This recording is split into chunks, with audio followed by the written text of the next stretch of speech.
Shalom, sahabat Bible Study online CK7 yang dikasihi Tuhan Yesus Kristus.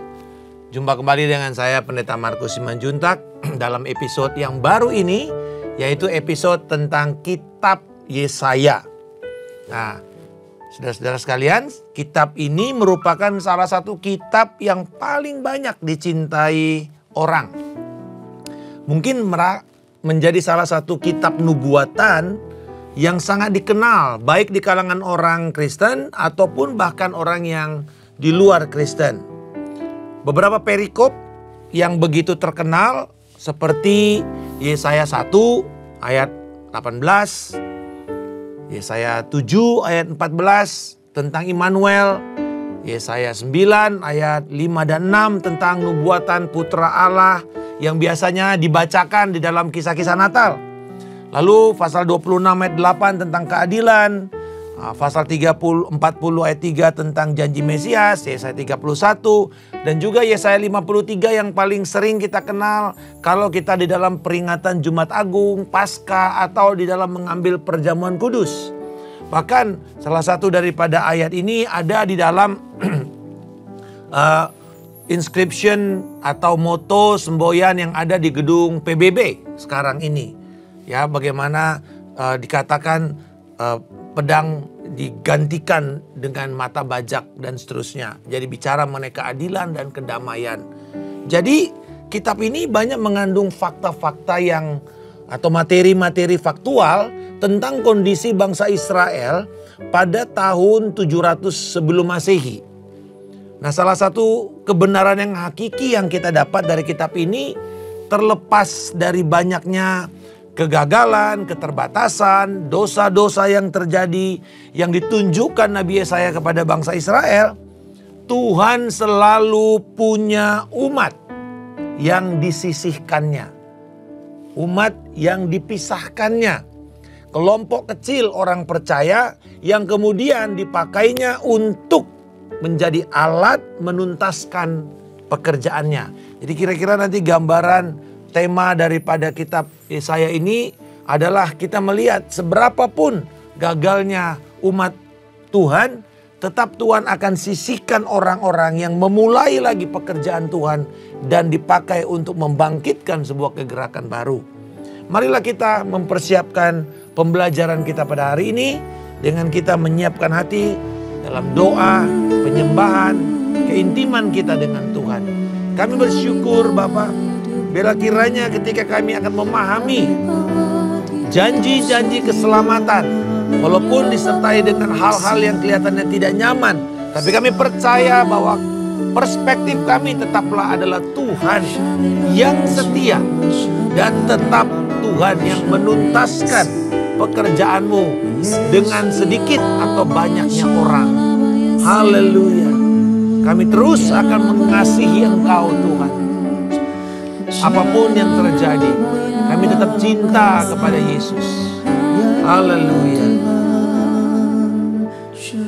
Thank you, Jesus.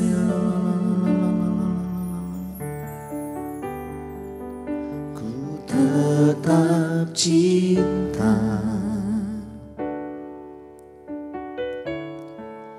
ku tetap cinta. Walau badai datang menerpa, ku tetap cinta, ku tetap setia, ku tetap setia. Walau taufan datang menerpa, ku tetap setia. Terlalu banyak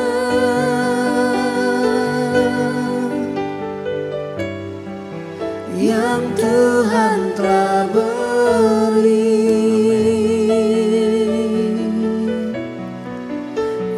takkan mungkin ku balas dari apa yang ku miliki. Ku persembahkan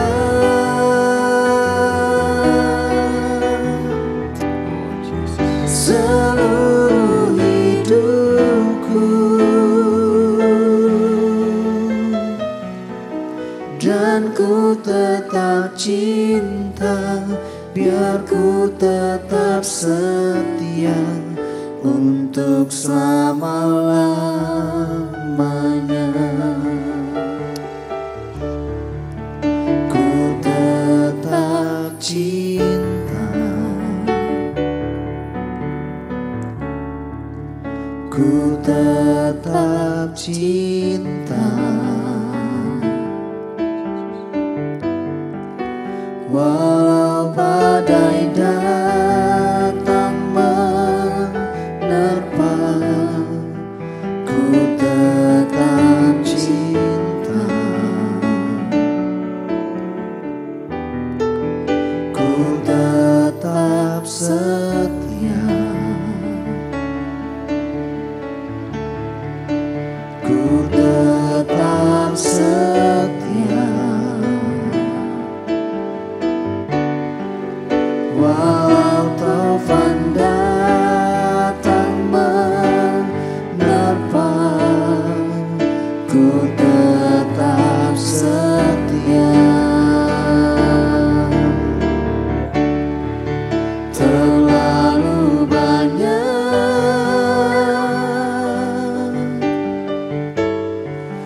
yang Tuhan telah beri, takkan mungkin ku balas dari apa yang ku miliki. Ku persembahkan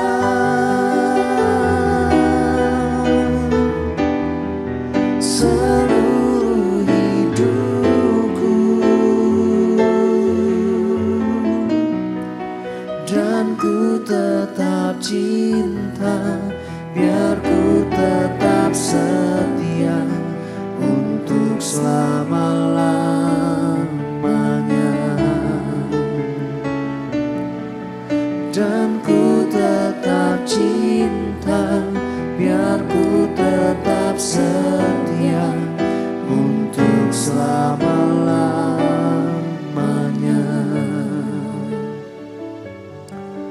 Dan ku tetap cinta, biar ku tetap setia untuk selama-lamanya.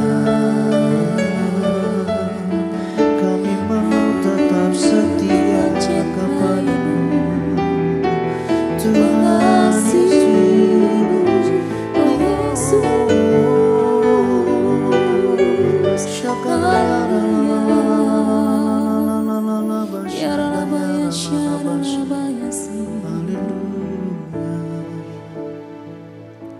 selidiki aku,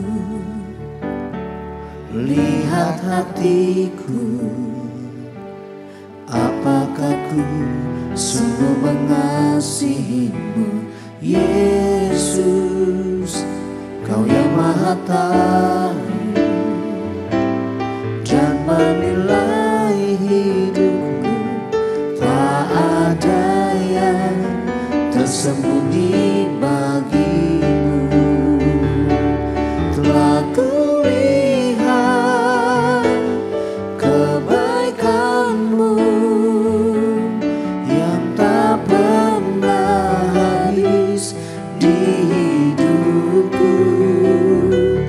Ku berjuang sampai akhirnya kau dapati aku tetap setia.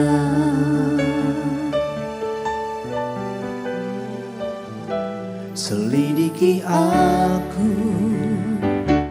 lihat hatiku, apakah ku sungguh mengasihimu. Yesus, Kau yang Maha Tahu dan menilai hidup. Tak ada yang tersembunyi bagimu. Telah kulihat kebaikanmu yang tak pernah habis di hidupku. Ku berjuang sampai akhirnya Kau dapati aku tetap setia. Telah kulihat kebaikanmu yang tak pernah habis di hidupku. Ku berjuang sampai akhirnya Kau dapati aku tetap setia. Kau dapati aku tetap setia. Kau dapati aku tetap setia. Inilah kerinduan kami Bapa, untuk kami terus menjadi setia, dan biarlah kami bisa belajar dari kisah umat-Mu. Dalam ketidaksetiaannya, Engkau tetap setia. Dan oleh karena itu, kami juga di dalam kuasa Kristus hidup di dalam kesetiaan-Mu, dan nama-Mu akan dipermuliakan. Haleluya. Amin. Sebelum kita membahas Yesaya 1, saya mau mengajak sahabat sekalian untuk melihat dulu siapa, bagaimana kitab ini, sebagai survei singkat supaya kita bisa nanti mengikutinya dan kita tahu kerangka berpikir dari si penulis. Kitab Yesaya ditulis oleh Yesaya sendiri, yaitu Yesaya bin Amos, anaknya Amos. Dari Yesaya pasal yang pertama, ayat yang pertama kita melihat di situ dikatakan penglihatan Yesaya bin Amos tentang Yehuda dan Yerusalem. Jadi Yesaya sendiri penulisnya. Arti dari nama Yesaya adalah Yahweh adalah keselamatan. Yahweh adalah keselamatan. Dan informasi tentang kehidupan pribadi Yesaya memang sangat sedikit. Kemungkinan ia menetap di Yerusalem dan memiliki akses ke istana Raja Yehuda. Nah, berdasarkan tradisi ia merupakan salah satu sepupu dari Raja Uzia.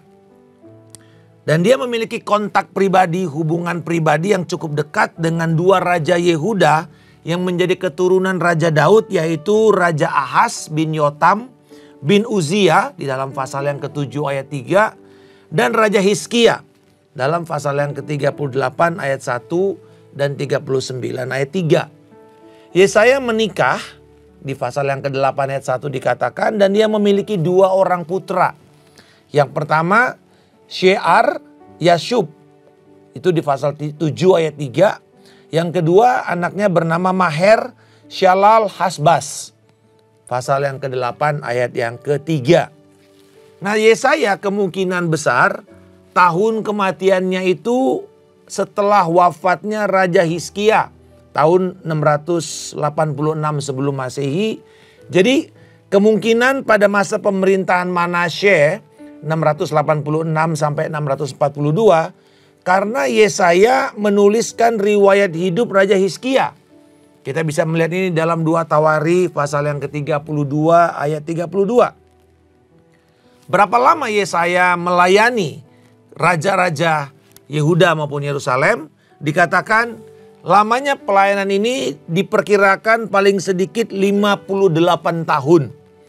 Dari saat kematian Raja Uzia di dalam Yesaya pasal yang ke-6, titik awal dikatakan setelah matinya Raja Uzia aku melihat, ini seperti dikatakan panggilannya Yesaya sebagai nabi.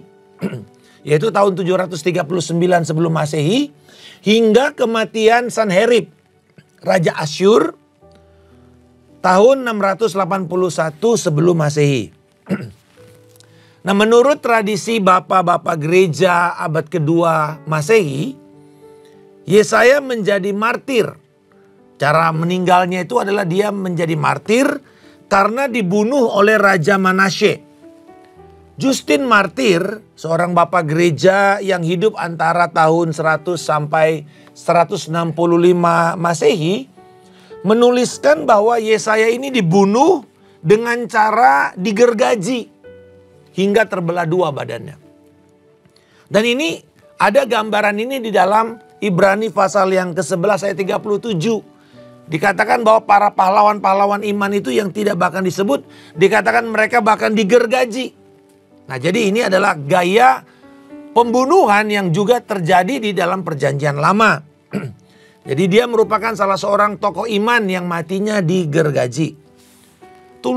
Tujuan penulisan kitab ini mengingatkan para pembacanya baik pada masa itu maupun sekarang tentang satu hubungan yang spesial yang mereka miliki dengan Allah, dengan Yahweh sebagai bagian dari umat perjanjian. Allah di sini bertindak sangat setia terhadap perjanjian Abraham. Karena Yesaya mengutip janji-janji yang dinikmati oleh bangsa Israel sebagai bagian dari perjanjian Allah dengan Abraham. Yaitu dikatakan umat pilihan. Ini umat pilihan ini adalah janji Allah kepada Abraham. Lalu kemudian menikmati hubungan yang khusus dengan Allah. Mendapatkan warisan tanah di Kanaan seperti juga janji Allah kepada Abraham dan diteruskan kepada Musa. Dan menjadi berkat kepada bangsa-bangsa lain. Ini juga adalah janji Allah kepada Abraham. Olehmu semua kaum di muka bumi akan beroleh berkat. Dan Yesaya memanggil umat pilihan Tuhan itu untuk kembali kepada hubungan covenant atau hubungan ikat janji dengan Allah. Walaupun ada dosa-dosa yang mereka perbuat dan itu harus mereka tanggung, ada konsekuensinya dan kita melihat konsekuensi daripada dosa ini, penyembahan berhala yang dilakukan oleh bangsa Israel terutama kerajaan Yehuda, mereka kemudian dibuang ke Babilonia. Tetapi Tuhan membebaskan kembali mereka, memberikan kembali janji berkat yang penuh sebagai bagian dari kerajaan Allah yang kekal. Nah, secara umum kitab ini dibagi atas dua bagian kitab. Yang pertama Yesaya 1 sampai 39. Ini banyak bicara mengenai penghukuman dan bagaimana sikap Allah terhadap bangsa-bangsa sekitar bangsa Israel. Nah, yang kedua yaitu Yesaya 40 sampai 66 yang biasanya paling suka dibaca oleh orang Kristen karena janji-janjinya bagus-bagus. Ya, senang kita. Karena ini adalah janji tentang keselamatan. Jadi kalau tema yang ditekankan pada bagian pertama dari pasal 1 sampai 39 itu penghakiman kepada Israel dan Yehuda. Sementara bagian kedua penekanannya pada keselamatan, pada penghiburan Allah kepada Israel, pada penghapusan dan penebusan dosa-dosa mereka. Dan kitab ini mengajarkan secara keseluruhan sebelum ada pemulihan perjanjian dengan Allah, dosa yang dilakukan oleh umat Tuhan harus dibereskan lebih dahulu. Tidak boleh ada pengabaian. Tidak boleh kita mengatakan, udahlah lupakan saja. Tidak bisa. Dosa itu harus dihadapi, harus diperbaiki, harus dibereskan dengan cara yang benar. Baru kita akan melihat pemulihan terjadi. Nah, dengan menaruh konsep dan pikiran tadi, maka kita akan mempelajari kitab ini satu persatu, pasal demi pasal, dan supaya kita kemudian mengerti, ini loh yang diinginkan oleh penulis, supaya kita bisa menafsirnya dengan baik. Yesaya 1 merupakan satu gambaran persidangan ilahi. Jadi bayangkan saudara-saudara sekalian sebuah sidang, ada hakim, ada jaksa yang akan memberikan dakwaan, lalu ada pembela, ada si tertuduh. Nah, kita akan melihat ini.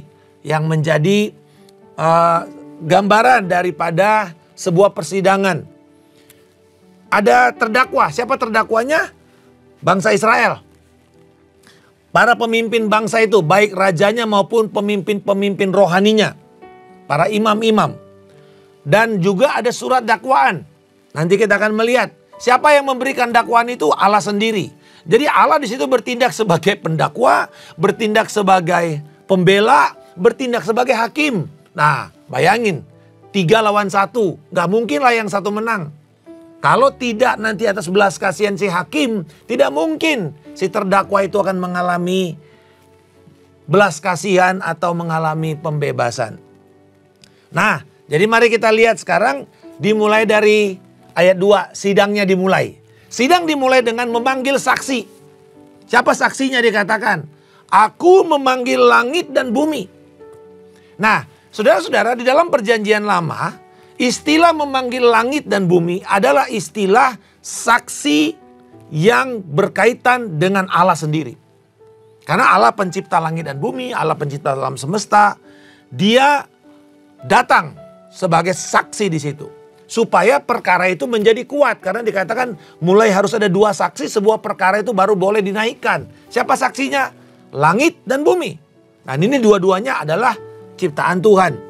Jadi di sini Nabi Yesaya tuh mengatakan Allah sepakat dengan apa yang dituliskan oleh Nabi Yesaya. Jadi kita tahu nih, Nabi Yesaya ini nulis bukan mengada-ngada. Dia mendapatkan persetujuan dari Allah. Karena nggak boleh orang memanggil langit dan bumi sebagai saksi apa yang dia sampaikan kalau itu bukan sesuatu yang benar. Nah, lalu kemudian dakwaannya dibacakan. Bagaimana dakwaan itu dibacakan? Kita melihat di sini adanya nanti pertama kondisi bangsa itu.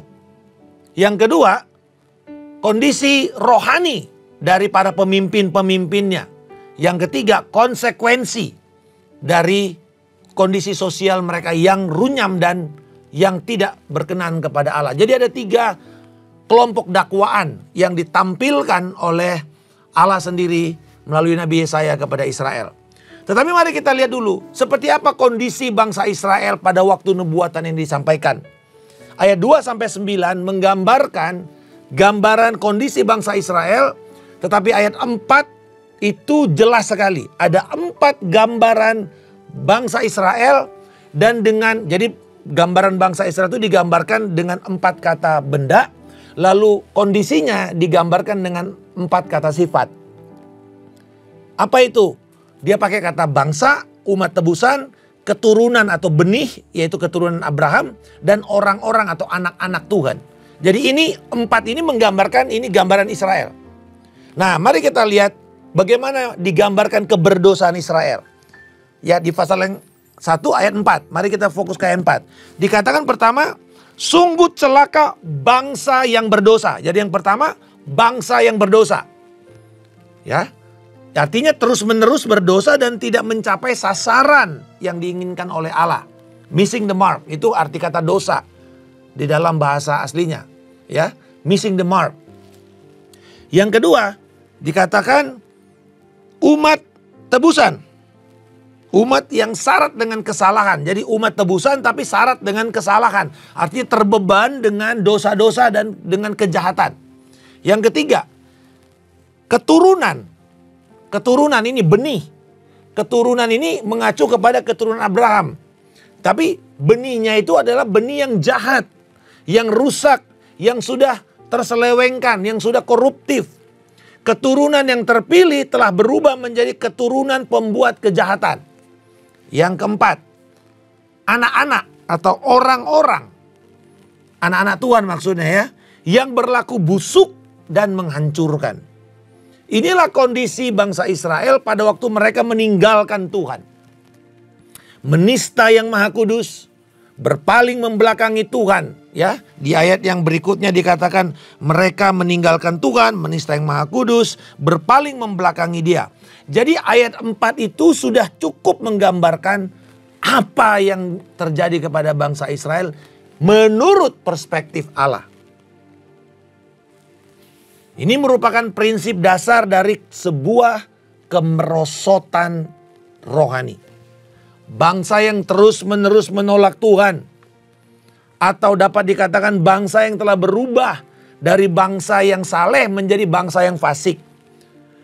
Dengan kata lain, menurut Allah, ini bangsa Israel yang harusnya bangsa unik, bangsa pilihan, sudah tidak ada bedanya dengan bangsa-bangsa lain yang asing, yang merupakan kejijian bagi Allah. Waduh, mengerikan sekali tuduhan Allah kepada bangsa ini. Bahkan ayat 5-8 merupakan gambaran karena kondisi bangsa ini, maka hukumannya mereka akan diserbu, terbuang, dan tanah mereka kosong terbengkalai. Dakwaan kedua, kondisi rohani para pemimpin yang mewakili bangsa Israel. Ayat 10-20. Coba perhatikan bagaimana Allah memandang pemimpin rohani mereka. Hai pemimpin-pemimpin Sodom, pasanglah telinga pada pengajaran Allah kita, hai rakyat Gomora. Loh, ini bukan ngomong Sodom dan Gomora, kan sudah hancur Sodom Gomora. Ini 700 tahun. Jadi berarti kalau Sodom Gomora itu di masa Abraham, kira-kira tahun 2500 sebelum Masehi. Lah ini udah tahun 700. Lebih dari 1000 tahun. Bagaimana mungkin dia katakan pemimpin Sodom, pemimpin Gomora? Ini bicara mengenai kualitas rohani. Jadi kalau kita menafsirkan nubuatan tuh mesti hati-hati.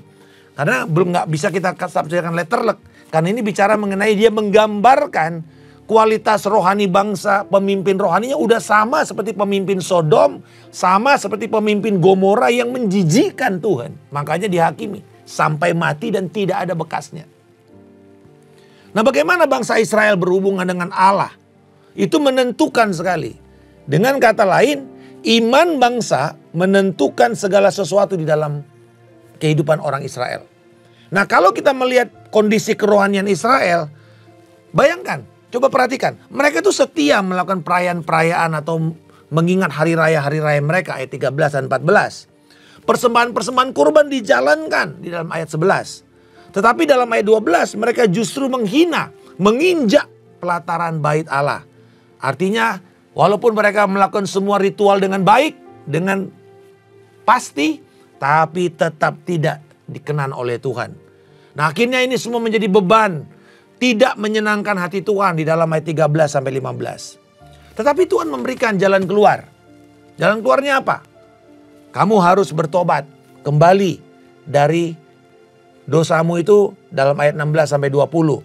Caranya tahirkan dirimu, jauhkan perbuatan jahat, berhenti berbuat jahat, belajar berbuat baik, usahakan keadilan, kendalikan orang kejam, bela hak-hak anak yatim, perjuangkan nasib para janda. Ini perintah-perintah yang membuat mereka mengatakan kalau kamu mau keluar, ini loh ibadah yang sejati itu sebenarnya. Bukan sekedar ritual. Nah, ayat 18, setelah kalau mereka nanti bertobat, ini janji pemulihan yang akan mereka nikmati. Yaitu apa? Pengampunan dosa, pemulihan, berkat dari hidup taat. Yaitu apa? Mereka akan menikmati hasil yang baik dari negeri itu. Jadi kalau kita bertobat dari kesalahan kita lalu melakukan yang dikatakan di dalam ayat 16 sampai dengan 20 tadi. Lalu kemudian kita akan menikmati kembali pemulihan hubungan dan berkat. Tetapi ayat 20, kalau kamu tidak mau bertobat, kamu akan mengalami kekalahan. Sungguh Tuhan sendiri yang mengucapkan. Jadi kalau Tuhan yang mengucapkan ini pasti terjadi. Ya, kalau bangsa itu tidak mau bertobat, dia dikalahkan, dibinasakan oleh pedang, oleh kematian. Jadi yang pertama tadi dakwaan kondisi masyarakat di hadapan Tuhan, kondisi para pemimpinnya secara rohani. Dakwaan ketiga, kondisi sosial kemasyarakatan dan konsekuensi yang akan mereka pikul. Itu ayat 21 sampai 31. Apa kondisi masyarakatnya? Kota yang dahulunya setia dengan Tuhan berubah menjadi pelacur. Artinya Yesaya ini suka memakai sebuah metafora atau ilustrasi tentang imoralitas. Bukan berarti dia orang immoral, bukan. Karena dia mengatakan bahwa pelacur itu adalah orang-orang yang menjual kesetiaan. Sama seperti orang yang berzina. Makanya dosa perzinahan, baik itu seksual maupun penyembahan berhala, itu sama dengan pelacuran atau juga menunjukkan ketidaksetiaan. Jadi pelanggaran terhadap kesetiaan perjanjian itu sama dengan perzinahan. Kan contoh, kalau seseorang berzina itu artinya dia memiliki hubungan lain di luar pernikahan. Itu namanya berzina. Kalau cabul sebelum menikah, jadi pre-marriage melakukan hubungan seks itu namanya percabulan. Tapi kalau perzinahan itu orang yang sudah menikah lalu punya orang lain. Ya. Nah, ini kenapa dikatakan perzinahan? Karena ini melanggar kesetiaan janji suami istri. Makanya disebut perzinahan. Jadi jangan dibaptis dengan kata-kata yang lebih enak, selingkuh gitu ya. Jangan. Bilang aja zina, selesai. Karena itu yang lebih cocok dengan Alkitab. Bukan selingkuh. Ya. Nah, mari kita lihat kembali lagi ke sini.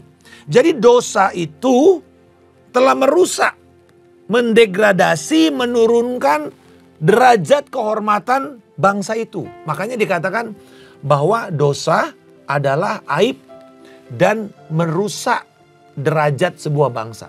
Tetapi kebenaran itu meningkatkan derajat sebuah bangsa. Jadi di sini kondisi masyarakat Israel, Yehuda sudah terdegradasi, turun derajat. Termasuk para pemimpinnya menjadi apa dikatakan? Pemimpin berubah menjadi pemberontak. Berarti mereka menjadi para pelanggar-pelanggar hukum. Mereka sudah mengangkangi hukum-hukum yang ada. Mereka memakai hukum-hukum yang ada, menelikung, membelok-belokkan. Hanya untuk kepentingan pribadi. Itu maksudnya. Pemimpin telah menjadi pemberontak. Yang kedua, pemimpin bersekongkol dengan pencuri, penyuap, mengejar sogok. Dengan kata lain, pemimpin sudah sangat koruptif. Pemimpin sudah bergaul dengan pencuri. Apakah itu penyeludup kalau istilah modern sekarang? Apakah itu pemimpin yang kong kali kong dengan orang yang mau mencuri, yang mau markup anggaran? Apakah mungkin mereka adalah orang yang mau menerima gratifikasi atau suap? Nah, itu semua istilah-istilah ini masih ada sampai sekarang. Ini pemimpin yang menurunkan derajat bangsa itu. Lalu yang dikatakan pemimpin tidak membela orang lemah. Di sini orang lemah itu anak yatim dan para janda. Sudah lalim dengan kata lain. Tidak peduli lagi dengan orang kecil. Tidak peduli lagi dengan orang-orang yang lemah. Padahal Alkitab mengatakan, siapa yang membelas kasihan kepada orang miskin ini, orang lemah ini, memiutangi Tuhan. Kita berurusan dengan Tuhan kalau kita itu berurusan dengan orang lemah seperti anak yatim, janda-janda, orang miskin. Itu sebabnya pelayanan diakonia itu adalah pelayanan Tuhan kepada masyarakat. Itu cara kita menyampaikan kasih Allah selain daripada pemberitaan Injil. Nah, kondisi ini membuat apa? Tuhan mengacungkan tangannya. Kalau Tuhan mengacungkan begini artinya Tuhan menghakimi, menghukum bangsa itu. Jadi kalau ada kata tangan Tuhan teracung, itu adalah ungkapan Tuhan siap mencurahkan penghukuman kepada orang itu, bangsa itu, atau kepada umatnya. Adakah harapan kalau sudah dalam kondisi begini? Kayaknya sudah hancur-hancuran ini bangsa ini. Wah, dia biasanya gitu ya kalau dakwaan itu pasti mematikan. Membuat orang itu terpojok dan tidak punya lagi daya bangkit. Tetapi, nah itu tadi. Allah yang sama selain dia menjadi jaksa, dia juga adalah pembela. Apa harapannya? Ayat 26. Dikatakan, Aku akan mengembalikan para hakimmu seperti dahulu dan para penasihatmu seperti semula. Sesudah itu engkau akan disebut kota keadilan, kota yang setia. Sion akan dibebaskan melalui keadilan dan orang-orangnya yang bertobat melalui kebenaran. Nah, jadi ada jalan keluar. Kamu akan dipulihkan. Kalau dipulihkan berarti hancur dulu kan? Nah itu nanti makanya mereka mesti melewati dulu penghakiman 70 tahun. Baru dipulihkan. Hakim-hakimnya, para hakim itu bicara mengenai para pemimpin. Ya, penasehat. Lalu kemudian mereka yang akan disebut kotanya dipulihkan dari kota pelacuran menjadi kota keadilan dan kota yang setia. Nah itu tadi, setia kan lawan dari ketidaksetiaan atau pelacuran atau perzinahan. Bagaimana caranya? Dikatakan ayat yang ke-25, Tuhan harus memurnikan dulu bangsa ini. Nah, memurnikan kan dibakar. Nah, kadang-kadang kita di konsekuensi dosa itu seperti kita dibakar. Ya, 70 tahun di pembuangan Babilonia itu adalah pemurnian bangsa itu. Yang kedua, ayat 26, Tuhan akan memulihkan mereka. Bagaimana? Ya, dilakukan lewat pertobatan. Tetapi kembali lagi, jika mereka tidak mau bertobat, apa yang terjadi? Ayat 28 sampai dengan 30 akan terjadi. Saya bacakan.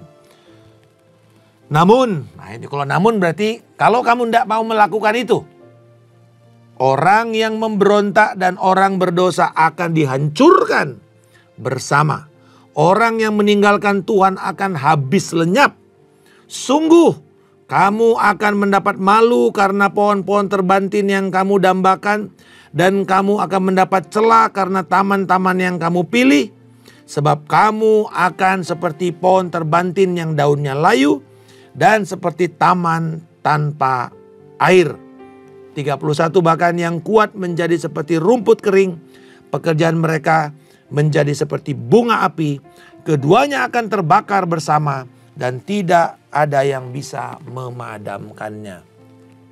Ini kalau kamu tidak mau bertobat, kata Tuhan kepada Israel dan Yehuda. Itulah yang akan terjadi. Apa itu saudara? Satu, Tuhan akan mempermalukan kamu. Orang yang tidak mau bertobat, ngeyel, keras kepala, tegar tengkuk, Tuhan akan mempermalukan mereka. Dijatuhkan gitu. Yang kedua, mereka menjadi orang yang tercela. Aib. Oh, nama mereka rusak. Keturunan mereka pun akan menjadi keturunan tercela. Lalu dikatakan di sini, kamu mengandalkan pohon-pohon terbantin, itu pohon-pohon kuat.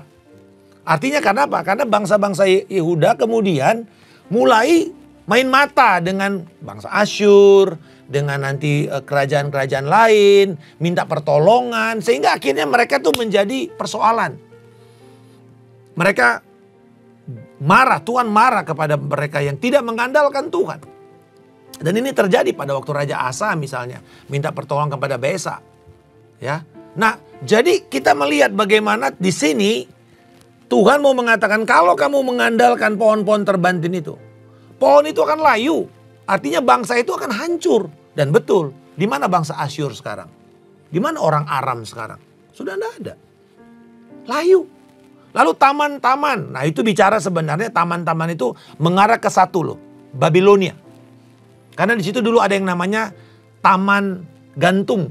Hanging garden. Dan itu taman yang terkenal di Babilonia. Pada zaman pada masa perjanjian lama. Kamu bergantung ke sana, justru mereka akan merampok kamu. Dan betul kan? Apa yang dikatakan? Babilonia justru merampok mereka jadi habis. Dan mereka dibuang ke sana. Tetapi kemudian hilanglah kekuatan mereka. Hilang, habis. Semuanya terbakar sia-sia. Kalau kita melihat taman yang begitu indah pun hancur. Babilonia dikalahkan oleh media Persia. Bangsa itu kalah. Dan kita bersyukur ketika Babilonia dikalahkan, Tuhan memakai Koreshi untuk memulangkan Israel kembali ke tanah perjanjian. Kerajaan Yehuda dipulihkan dan Yerusalem dibangun kembali, bait suci dipugar, tembok Yerusalem dibangun kembali oleh Nehemia. Dan kita melihat keberlangsungan pekerjaan Tuhan. Jadi saudara-saudara, pada hari ini kita sudah belajar. Kalau kita berdosa, jangan keraskan hatimu. Bertobat, minta Tuhan memulihkan kita. Lewati konsekuensi yang ada. Kasih karunia Tuhan juga tetap ada bersama-sama dengan kita. Kiranya ini menjadi pembelajaran baik pada kita. Tuhan Yesus memberkati. Shalom.